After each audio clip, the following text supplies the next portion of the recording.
Hi everyone, welcome back to my channel. This is Prepping by Faith, and today I wanted to go over how you can keep yourself warm in an SHTF situation. This is going to be part of my Back to Basics series.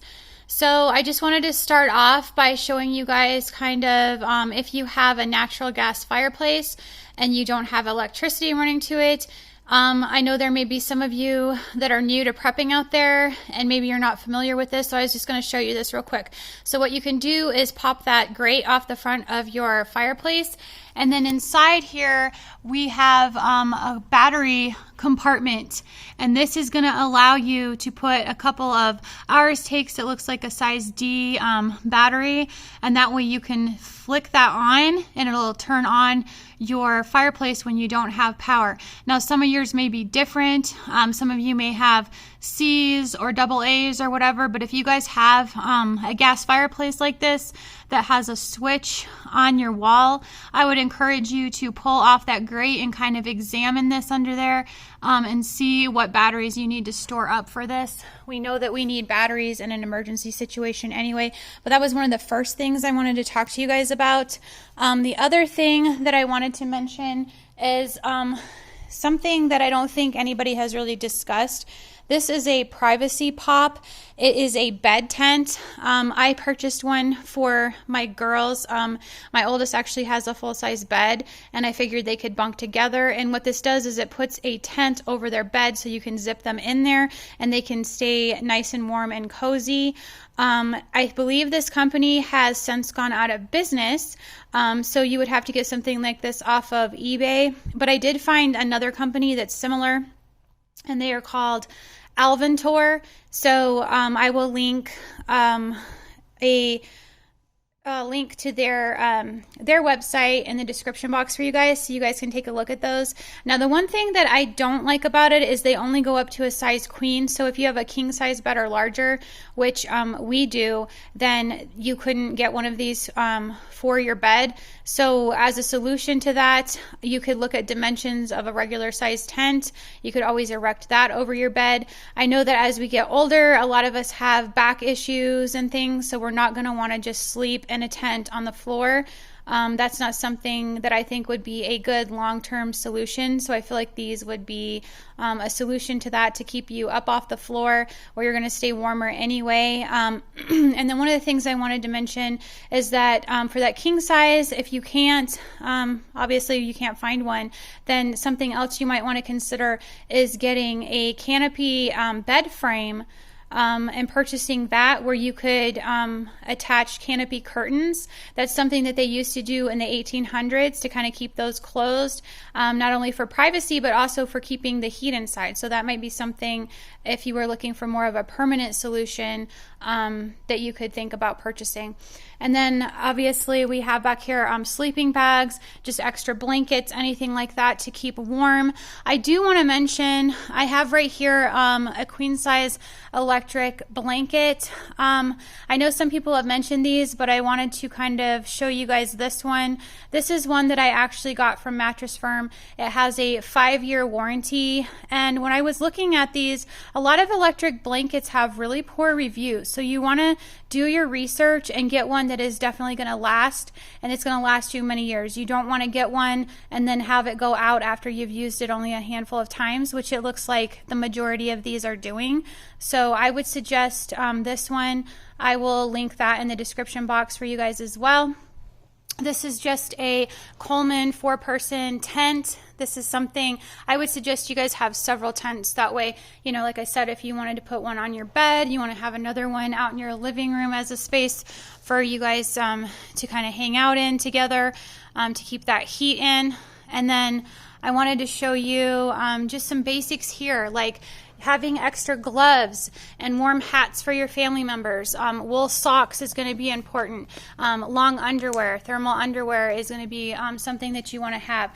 The more layers that we can dress in, the better to keep that heat in. And we know that a lot of heat escapes out our feet and our head, so we want to have hats and really good wool socks to keep that heat inside. And then I wanted to show you guys, this is just a portable mister heater. It's the Buddy. I think I mentioned this in a previous video, but this is something that would be good for a short-term solution. I do have some bottles of propane there. I would suggest having plenty of propane on stock for that. That way you can heat a small space. And then these are really interesting. I wanted to show you these. These are by Hot Hands. They have body warmers, they have toe warmers, they also have the hand warmers. These are going to protect you. It says with heat for the body warmers for up to 12 hours. And then the ones for your hands would last up to 8 hours. And the way those work is that Hot Hands warmer products are sealed inside a top quality airtight packaging. This gives the hand warmers a shelf life of 4 years or more when unopened. And as soon as you open a Hot Hands pack and remove the mesh bag, the specially formulated contents of the bag, which include iron powder, salt, and activated charcoal, are exposed to oxygen and react with it in a process called oxidation. And this is what causes them to start working. So this may be something that you guys want to consider. They're not very expensive, especially if you buy them in a large box like this.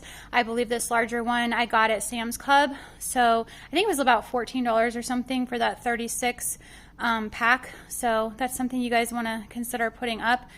And then I have here my Jackery 1000, and I wanted to show you guys this. This is just one of those little tiny portable mini heaters by Lasko, and that requires 200 watts to run it per hour. So something like this Jackery 1000 would be able to run this for about 5 hours, but that would be if you were consistently running it on high. I would suggest you would use something like this that you would maybe want to bring into your tent with you, and you would kick it on long enough to just kind of take the chill off. And then you could just kind of keep it in there, and every time it started to get a little bit cooler, you could like turn that on and boost it up. So that's something that I would recommend you guys have. I have a couple of these put up just in case, you know, one were to go out. So, and I know most of the heaters are much larger and they pull down so many watts that it would be it wouldn't be feasible to have it running off of something like this, because I think they use well over 1,000 watts per hour. So that's something to consider. And then I wanted to mention this plastic sheeting again. This is another thing that you guys can do to stay warm. You can tape this up around your windows if you have drafty windows. You can also use it to cover a large opening like this if you're trying to seal off a room, just to keep the heat in a certain area. And then the other thing I wanted to mention is you guys could take some towels, make sure you put those underneath of your outdoor doors just to keep any drafts and things from coming inside. You could also put those along windowsills and things also to keep the heat in.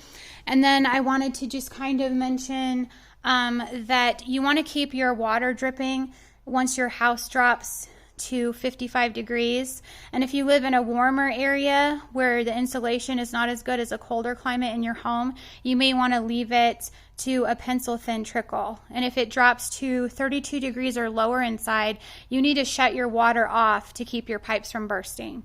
Okay, and then something you might want to consider because of that, your thermostat isn't going to be working because it's going to be on electricity. So you want to have some sort of a thermometer, like a small little home thermometer, just to tell you what the temperature is inside your home. They have them for really cheap, like $8 to $10. You could also, in a pinch, if you have a digital meat thermometer like this one here, this will also read that temperature inside your room. And obviously you want to have spare batteries and things to run something like that. But these are just some things I wanted to show you guys, give you some ideas of ways that you can keep warm in an SHTF, get you thinking outside the box a little bit. And if you've learned something from this video today, please like, share, and subscribe to my channel. God bless.